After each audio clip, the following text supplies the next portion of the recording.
السلام عليكم ورحمة الله وبركاته. خياري مانتا كالجري oo westiga aan sii socdaa barafka adduunka da'ayo ya alla wadanka Soomaaliya maxaa nicmata laakiin garanayeen dadku wal meeshan fiiriya barafka daadanaya fiir ilaahan kugu dhaari baraf ya inaad gaariga aad slowly u socoto waay hada aniga fiiriya wadankeena nimcada alla idinka qarin waa Soomaaliya nimcada wadankeena Ilaahay idinka qariyay markaas halkan u soo ordaysaan aan barafku ka buuxo ya Ilaahow Soomaalida aqli u yeer Rabbi Raxmaano ya Ilaahay kugu dhaarey fiir wadanka ya barafka hadu noo bilaamay u daadanaya ya Soomaali Maxamedey wadankiina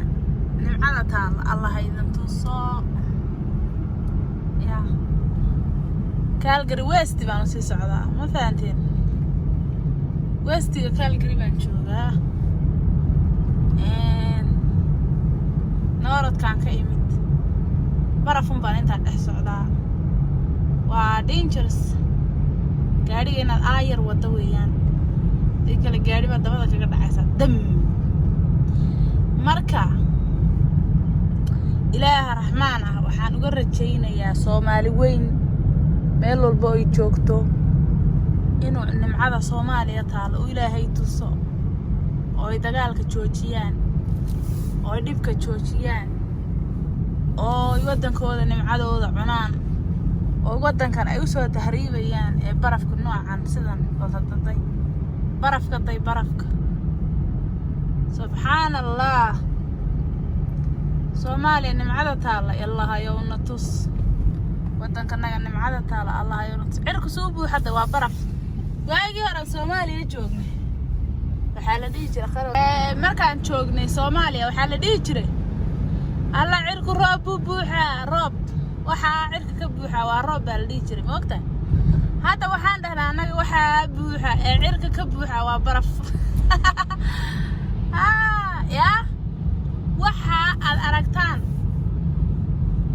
waa baraf ee cirka qariyay inuu duhu rabaa faanteen khiyaaray marka Soomaaliya waxa la dhihi jiray cirku maanta waa buuxayo roob baa daadanayo annagu samaanta waxaan dhahnaa ya cirku waa buuxayo baraf baa daadan raba caawo marka walaalayaal hadda waxaan ka leexanayaa wadadan 16 agana u leexanayaa waxaan u socdaa Children Hospital meel la dhaho caruurta dhakhtarka caruurta u socdaa marka maxaa la dhihi jiray wakaasa inagu saasaan dhihi jirnay wali barafkii baan dhex socdaa wakaas hadda waaba yar yahay waxaan ku yiri wasqarin doona ha dhowto jilbaha garbaha marmartay kalba barafku wuxuu leeyahay heer ma ogta marka wakani waaba iska basiit ha dhowto wuxuu noo tagayaa luguhu ku tagi hadana jilbuhu ku tagi hadana garbuhu ku tagi sometimes ya marka Soomaali Maxamedey ilaahu rabbiyo ilaahu dadka iyaga aqli u yeer ay wadankooda ku dhistaan ay wadankooda ku joogaan tariibta iska daayaan oo dhibka iska daayaan oo barafka iyo waxaanay u soo socdaan ya war dollar xitaa ma yaala meeshan baraf ma kaaga soo horeeyo wax dollar oo yaala ma jiro anaga joogno kaas ma dollarka helo ma helo dollarka aad soo ordaysaan dadkii joogay bilaa dollar khasar rabtaan ina dollar waxba ka jira aad soo tahriigtaan oo bootooyinkiina u gadgadataan ya marka kaasa barafka waa yaacaya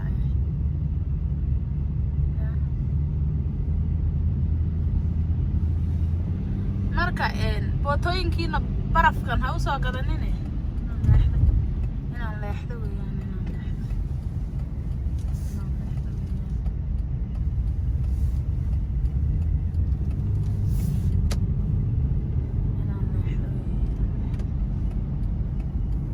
inaan leexdo weeyaan inaan leexdo weeyaan yaa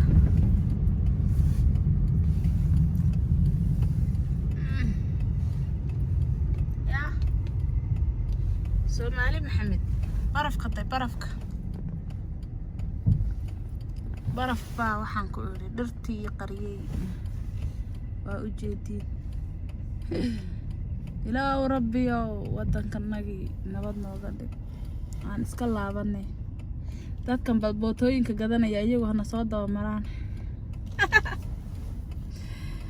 yaa idinkuna na soo dabamara dadka tahriibka u soo socda annagana waan soo laabanaynaa ma fahanteen marka waxaa idin leeyahay yaa warheedha iska daaya tahriibta iyo dhibaatada iska wadankiina bismilaysta oo wadankiina jooga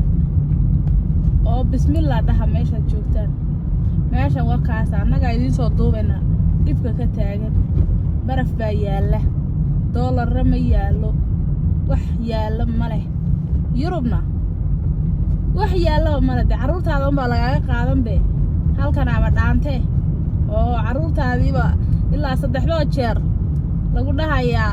saasaad samaysaa yurub lagaaba hadlin maayo hataa carruurtii baa lagaa qaatay doolar la-aan bay yurub isku darsatay halkanna dee waabad u jeedaana doolarra male carruurtaada ilaa 3 jeer besaa lagu digayaa lagu dhahayaa maxaad saa u samaysa sida iyagoo kula dhalay marka walaalayaal Soomaali dadka jooga Soomaaliya ilaahay intaad ka baqdaan yaa barafka noocan ha u soo tahriibinay iska bismilaysta wadankiina ma fahanteen yaa wadankiina bismilaysta walaalayaal ilaahay ka baqa yaa bismillaahir rahmaanir rahiim maanta waxaan arkayaa YouTube-kayga soo galiyay naag Soomaali ah oo maxaa la dhihi jiray xijaab bay xidhnayde oo xijaaban oo baatiina ka hoos xidhan carruurta ku dadi jirtaan u malayn xijaabka weynaysa 6 mitir Children's Hospital waa nimid halkan dhakhtarka carruurta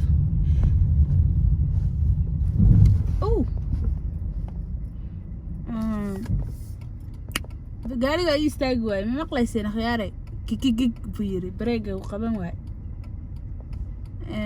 Soomaaliya carruurta idinkuna ku xalaysan halkan carruurta loo sameeyay yaa iyaga dadkana ilmaha heerka u taagan yihiin dhaqaate halkan meeshan dhan ee ilaa inta la eg ee buildingka dheer ayaa maxaa la dhihi jiray ayaa u samaysteen idinkuna carruurtii baa gaalo ka gadanaysaan bood kaliya lagala baxayaa subxaanallah YouTube-kaygaan soo galiyay ka daawada waxaa la yiri waa la wareysanayay waxaa la yiri waxay tiri naago Soomaaliyeed ayaa waxay tiri ii yeedhay waxay tiri waxaan ku shaqo yar oo dhib yar baan ku haynaa shaqada yar ee dhibka yar maxay tahay ilaahay rabbi oo hadaan baqtiyay inaan anigu waxa sameeyeen gaajo haddii aanu baqtiyay xataa ilmo Soomaaliyeed inaan iibsadeen oo dad ka ganacsanayana aan maaragtay u geeyeen war heedhe xagee ka aaday dadkan xagee ka aaday dhiigba ma lahaan dhiigii Soomaaliyeed ee la yaqaan xaguuq idinka aaday yaa baarka ma raadinaya waxay tiri naaga ii yeedhay markay naaga ii yeedheen baa waxa la shaqo yar oo fudud baan ku haynaaye kaalay waan u tagay tiri markay walaalayaal u tagtay waxaa la yiri carruur baa soo xadaysaa caruurta yaryariiska ee halka sano 2 sano noo soo xad bay dhaheen ya noo soo xad bay ku dhaheen waxay tiri haye caruurtii way xadi jirtay waa la qabtay iyadoo la waraysanayaan marka Soomaaliya waxa ka socda dhibaato waxa la malaynayaa waa dhow inaa wax Soomaali ah Soomaalinimadu inay guurtaan ka baqayaa ya Soomaalinimadu inay guurto ayaan ka baqayaa wax Soomaali ah quman bala waayo marka waxaad yeelaysaan walaalayaalow Soomaaliya dadka joogow ya dadka noocaas iska qabta caruurta maqan waxa la leeyahay caruurta maqani waa 19 ee la ogyahay caruurta la ogyahay waa 19 inta aan la ogeyn baa ka badan baa lagu leeyahay inta aan ogeyn baa ka badan islaamaha masaakiinta ay dhaleen in TV laga sheegay aqoonin meel la fadhiisto laga hadla aqoonin caruurtoodu ka maqantaa ka badan subhanallah ilaahu rabbi oo raxmaano ilaahu dadka iyaga dhibaatada ka qabaya allah ilaahu rabbi oo ilaahu umada Soomaaliyeed u gargaar inkaarba meel ka haysata ma aqaano ilaahu inkaarta meesha naga haysata ilaahay rabbi oo nacafi ilaa awooyaasheeno hadii ay dhibaato galabsadeen oo dib sameeyeen oo dibkii la inaga jaray ilaahu rabbi oo Soomaaliya way daashay ilaahu imtixaankaas ilaahu ka jooji yaa rabbi yaa raxmaan khiyaaray children hospital meel dhahan jooga wakaasa meel caruurta lagu magac bixiyo dhakhtar caruureed weeye children hospital baa la dhahaa gabadha gabadhaydan u wadaa meesha gabadhayda iga xanuunsan iigu soo duceeyay insha Allah marka waxaan idinkaga tagayaa salaanta islaamka assalaamu calaykum warahmatullaahi tacaala wabarakaatuhu walaalayaalow maca salaama insha Allah markale iyo isku soo noqod wanaagsan insha Allah